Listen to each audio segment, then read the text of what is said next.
Hi guys, welcome back to my channel where the gnomes live. This is Sharon Oyella, and today we are decorating the pantry that we made in the last video. So if you missed how I made the pantry itself, you will go to the last video and you'll find that link in the pinned comment below. In this video, we're decorating the pantry. So we're going to be making some bread and cheese, and I actually used rocks for the bread and cheese. And we're going to be filling up tiny jars that I got at the dollar store. The baskets that you see on the shelf are not in this video, but if you want to see how I made the baskets themselves, that link will also be in the pinned comment. We are going to be filling up the baskets today in this video. And I'm using a couple of miniatures that I had on hand that we do not make in the video. So the pots and the jugs there are just miniatures that I had in my stash. Alright, so the jars I actually found in the dollar store, like I said, and you can get a variety of different sizes in our local dollar store, that is. If you can't find them in your dollar store, then you can always buy them on Amazon. And for the loaves of bread and the cheese, I'm using rocks that I found at our river, and you can find rocks anywhere. You just look for the ones that remind you of little loaves of bread or little round pieces of cheese. And the colors that I use for the cheese is orange and red, and you don't have to use the same colors exactly that I'm using, just orange and red will do. And for the loaves of bread, soft suede, burnt umber, and for that cut part at the top there, I used a cream color, antique white. And then I'm also using a clear nail polish to seal everything in. Alright, so I'm going to be using some dried flowers, spices, anything that's dry that I can stick in here that will fit in there. This is, I think this is rosemary. Yes, it is, whole rosemary. I even used some beads. I thought these were cute, so I put some beads in there as well. And that liquid is actually really old nail polish that I had gotten from a thrift store. I'll never use it on my nails, but I thought I could use it in crafting, and that's what I did here. Of course, you want to make sure the top stays sealed, right? You can actually use E6000 if you're worried about them ever coming off. I didn't bother. I just pushed the cork all the way in, and then I cut off the excess on the top. This little jar is actually twine that I painted green and then cut into little pieces and put in some red flakes from a rose petal. So I'm going to do the same thing with this red yarn, string of red yarn. I'm going to cover it all with white glue, and then I'm going to let that dry. I'm going to let it get stiff. And look at this. Now, I didn't see this until just when I was editing that it actually looks like licorice, and that's a neat way to make some miniature licorice. Anyway, I'm just cutting those up now that they're dry, and I'll stick them in there. And then I'm going to add in some chili flakes. Chili, I think that's called chili, whatever. It's a spice. Add it in there for extra whimsy. And then I'm going to pour in this old nail polish. And I did have to tap this on the table to get the nail polish down, and then I could put in some more. So here I am sealing up the top. I'm pushing that as far as it'll go, and then I'm just going to remove the top with my X-Acto blade. Now I'm spinning the cork around the X-Acto blade. I'm not pulling the blade towards me, so there's no worry about me cutting my thumb there. And you can see the very top has been sheared off, so that will not come out unless you gouge it out. And again, if you're worried about this, you can use E6000 around the cork, push the cork down as far as it'll go, and then shear the top off. Alright, so moving on, I had this little string of fake berries, and I put the berries in a jar and with the liquid in it. Looked really cool. And then I decided to use the stem as well, and that looked like little cinnamon sticks to me. So there's another idea. So for the labels, I had a couple of ideas. One was take an index from an old cookbook, because it has all the names on it of the different foods, and that would work. But I decided to go with this scrapbooking page here because it has the lines already. So I just had to cut along the lines, and it had unlegible writing. So I thought that would work really well for the pantry. So I'm just going to cut out some little tiny labels here. I was really happy to find this in my paper because it just made my job so much easier. So I'm just cutting along the lines. Now I always distress the edges. You can use coffee to do this if you don't have any distressing ink. So I just distress the edges so they're not white. And now I have to just round out the label. I'm just use my fingernail just to kind of round it out the shape of the bottle, so I'm not fighting that after I get it onto the bottle.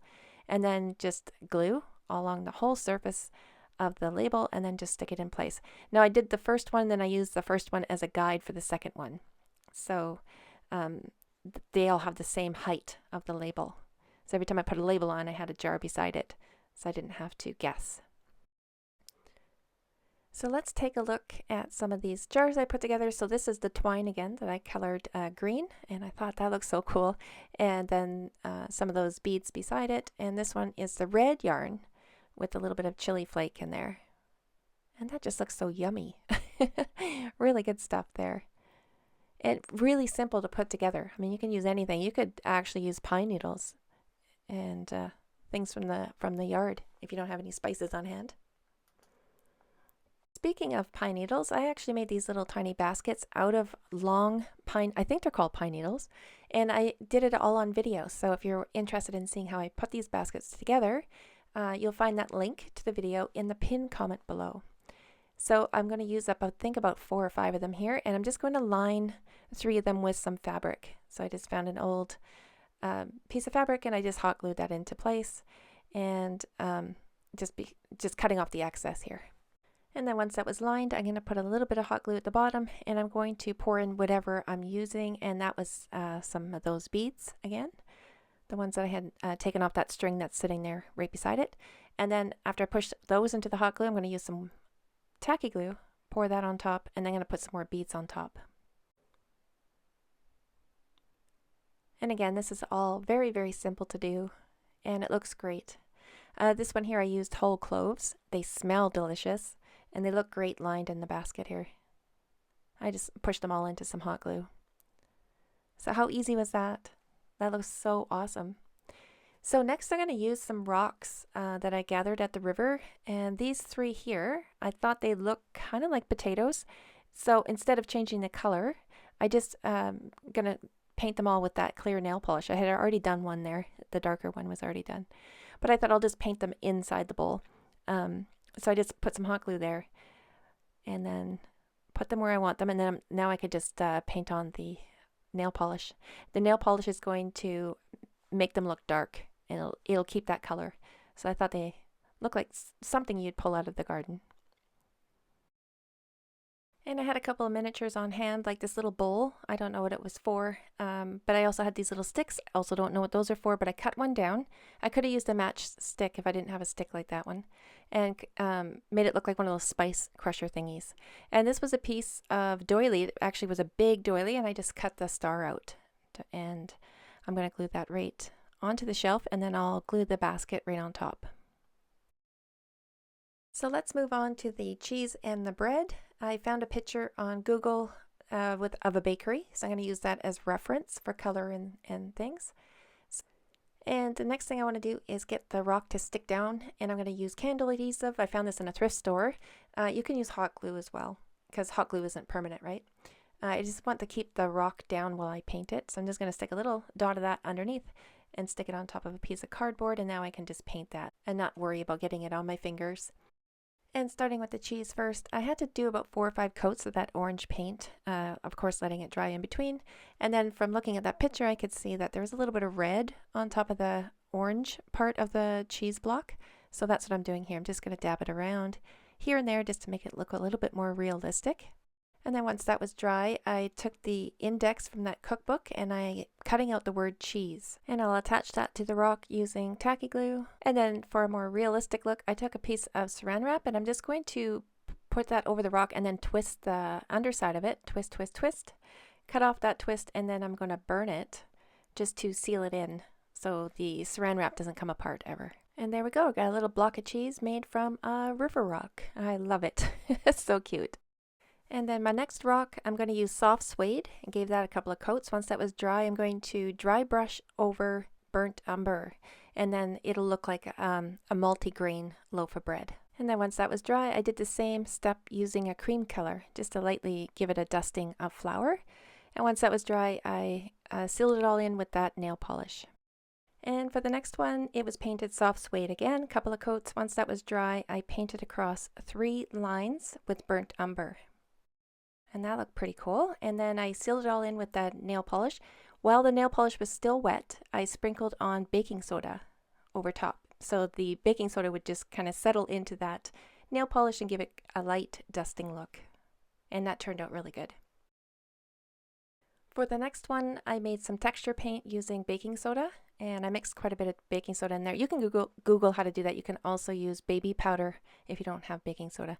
I just wanted to have a thicker paint so I could make this little bit here where I raised it up, and then using different colors, I made it look like the bread was cut along the top. So this is burnt umber that I'm just dabbing on to make the top look like it's like a little bit more well done than the rest of the bread. So that was soft suede for the bread itself, dry brushed on burnt umber, and then on the raised parts I'm putting more burnt umber on there. And then in the center, of course, is cream. And for this one, it's going to look like it's been dusted with flour. So I started with soft suede, a couple of coats of that, and then I put on the nail polish. And before the nail polish was able to dry, I'm going to be dusting on baking soda. So I covered the whole surface with the baking soda, quite a bit of it actually. And I cannot seal this in, of course, because the baking soda would just disappear. So I just put it on there and I'm going to let that dry. Once it was dry, then I'm going to take soft suede again and I'm going to make lines. And of course, again, I don't seal this one in because the baking soda would just disappear. So I'm going to leave this one as is. And there we go. We have our bread and cheese. Aren't these amazing for actual just rocks and paint? I think they look so yummy.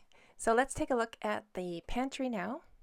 So I did glue most everything down into place just because I need that stuff to stay put for when I'm taking photos and stuff. But I think the fun part about these kind of things is decorating when you're setting things up. So you don't have to glue yours in. A couple of things I did leave unglued, but most everything got glued down with a little dot of hot glue. And the hot glue is not permanent, so if I wanted to remove these, I would just take a hairdryer and run it along everything and loosen up that glue, and I'd be able to take them out without much issue. So that brings us to the end of this video, guys. I hope you enjoyed watching. I sure had so much fun putting everything together. The river rocks are my favorite. I absolutely adore the fact that that bread and cheese is made out of rocks. And I'd love to hear what part was your favorite, so leave me a comment and let me know. And until the next one, thanks so much for watching. We'll see you soon.